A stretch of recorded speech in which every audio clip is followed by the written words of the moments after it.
Alright, Clashers, welcome back to Clan War Heroes for Equilibrium. We are going to be looking at our last war, which was against a French clan in the name of Les Survivants, or I'm not even sure how to read that.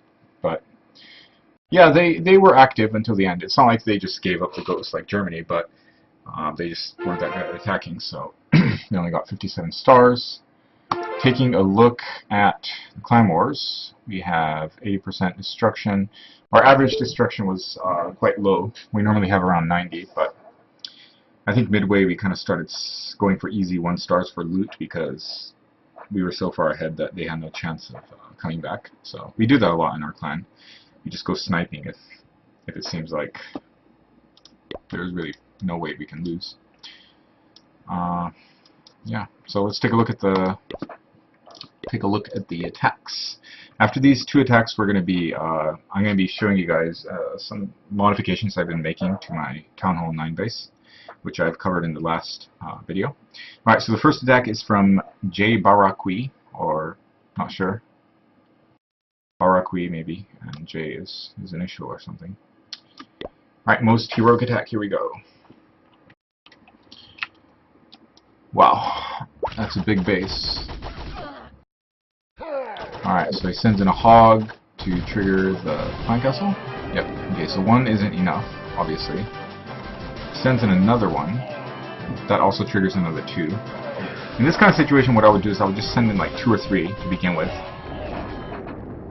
But yeah, in either case, he spent maybe a couple extra, and he got all the units triggered. Now let's see where he's going to be taking care of the units. Okay, it looks like he chose the north. Sometimes people put builder huts right in the corner of their base, and that makes it very easy to lure units over. That's the downside of it. The upside of having builder huts in the corner is that sometimes your enemy will be destroying your whole base and they'll run out of time because they have to run from corner to corner if they're not wise with how they're using their units and keeping units for minor cleanups like that. Anyway, he takes out the Royals and the Clan Castle Wizards. Ooh, big bomb. They didn't hit the hogs, which was a good thing. First heal spell goes down, second heal spell goes down. This one here is really nice because you see how all these Teslas are so close together? The hogs get to stay in that heal spell for a long, long time. Very good idea. So when you put heal spells down, you're looking for a couple different things. You're looking for a place where you can hit as many hogs as possible while they run around. And you're also looking for a place with as dense defenses as possible. The more dense the area is, the longer your hogs are going to be there, and the longer they'll benefit from your heal spell. And of course, timing is another thing. You need to use the heal spell when it's actually necessary. If you go using your heal spells too early, then you're going to run out of them when you need them around the end. So, very well done by J. Barakwi. Now he's just going to be going through the cleanup. I'm going to put this on ×4 speed because it's not exactly the most exciting thing to watch. If you've been watching all of our Clan War heroes, it's pretty much the same thing every time. Hogs. You guys are all going to be hog experts. Watch these videos because most of them are hog jets. Alright, 33 hogs. Now let's take a look at the war map, and we're going to go to the most epic defense of the war. It's kind of like the World Cup, you know. First we went against Spanish clan, and then it was a German clan, and now it's French clan.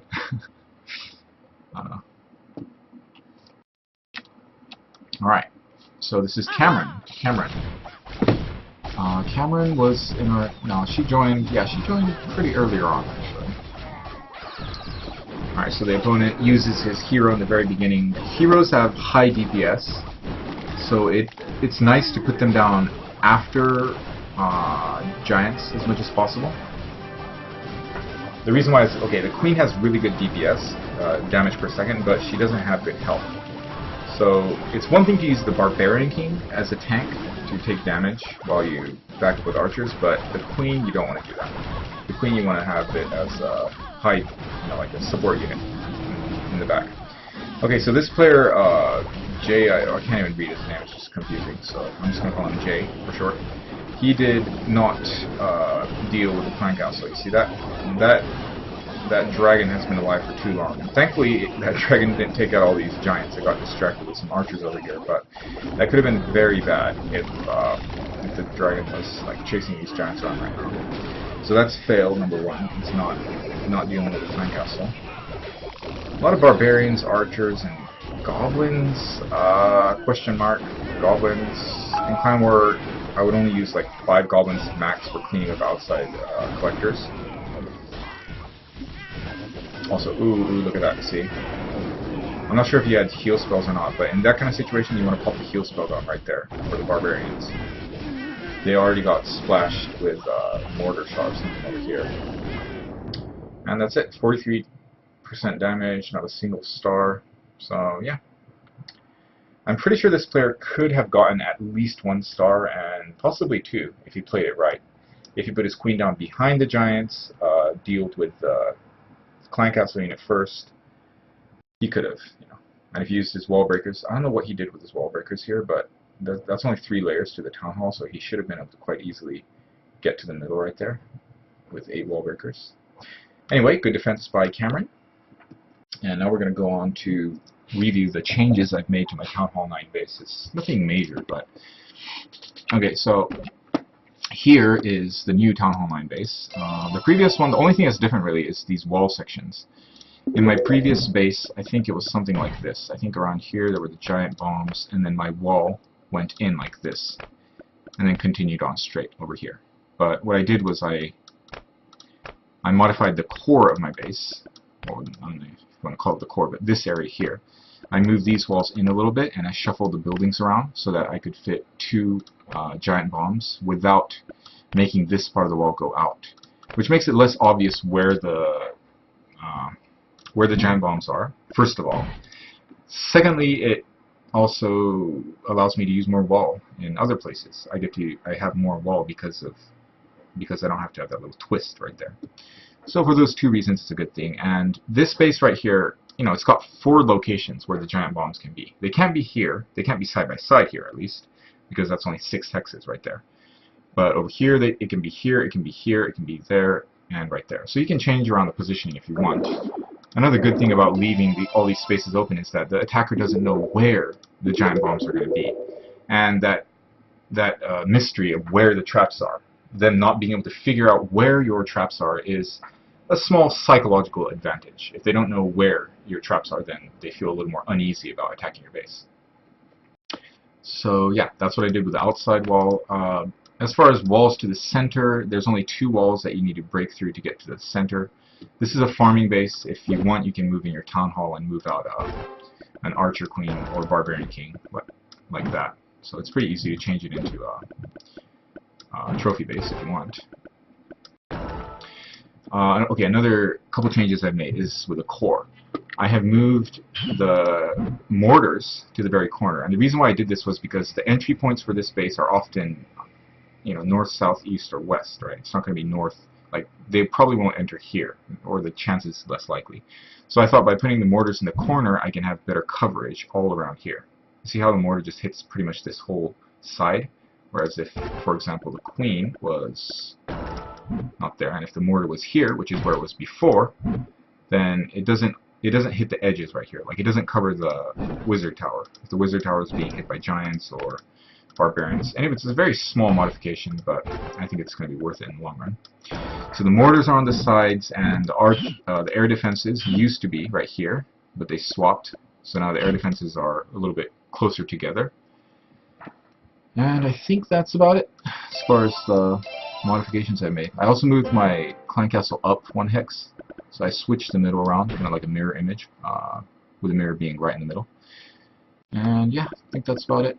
So that's it for the modifications I made on this base. Now we're going to go take a look at the modifications I made to the Town Hall 8. I think it was two Clan War Hero videos ago, I introduced the Town Hall 8 base, which was supposed to be hog-proof and unlurable clan castle. But the problem was that the Teslas were not triggered easily, and some of the giants and hogs went to the... Oh god, I'm on the wrong account. Okay, well this is the wrong base. I was actually talking about his war base, so we're going to go ahead and go into the war vision. Sorry about that. wasting your precious time. Alright, let's go to the clan war, and we're going to scout Jason Shigetaka's base. Yeah, so whenever you make a new base, you know, there are going to be things that you notice, mistakes that you've made, and little by little you'll keep adjusting your base and getting it exactly how you want over time. Okay, so what was happening before was the Teslas were too high. This Tesla was like right where this wall is. So the range, the white line, was too far from the edges of these. So if, like, for example, Giant came in here, destroyed that, after that, it didn't know that there was a defense here, so then it would start to work on this wall to go to the center. So what I did here was I moved the walls in a little bit, and I moved the Teslas in so that they all trigger properly. And apart from that, no other modifications to the base right now. So if you guys have been copying my last Town Hall 8 base, please make this update to it, because it's not truly hog-proof or giant-proof as is. That's it for now, guys. Thanks for watching. Leave comments, subscribe, like, share. If you have any videos you want to see, any questions you have, please comment, and I will reply. Clash on.